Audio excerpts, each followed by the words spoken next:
Well, usually the way that, at least in Orthodox Christianity, the way that we formulate it is we formulate it just as the positive way. In some ways, I think C.S. Lewis had also given a great example of that, which is, you know, someone who's sick comes to you and asks you, what's the best way to get to the hospital? And then I say, this road, take this road, it'll lead you straight to the hospital. And then the person says, yeah, but can I take the other road? Like, could I also maybe like take this other road? And you're like, well, do you want to get to the hospital or not? Like, what is the question that's being asked here?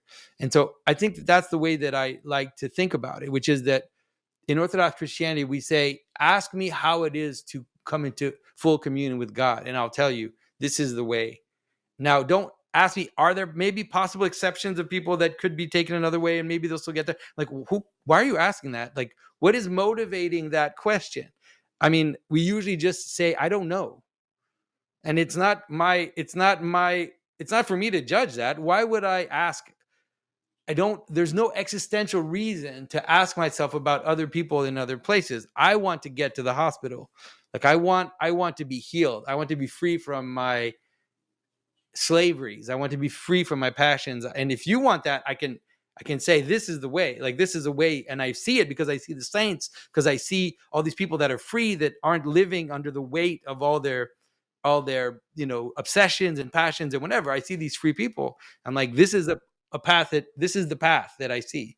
So this is the way that I tend to present it. And it's not a speculative question, right? In some ways, it's an existential question. It's more about, because when you all just frame it as whether or not you go to heaven or hell, that's why I don't like those formulations so much, because I really do prefer in some ways to talk about now and here, because the question is, you have obsessions, you have sins, you have things that weigh you down, you have thoughts that take over, you have you have excesses in your life. Do you want to be free from those?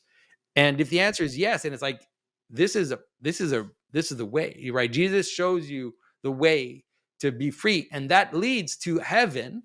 But it's a real thing. It's not like what you believe something and then you die, you go to heaven. That's nonsense. Like, what is that even? I don't even know what that even means. Like, I don't know what that would be. You have to become something, right? You have to be transformed. You have to become free of your passions, and it's not just believing something and then you die and go to eternal bliss. Like, we're not Muslims.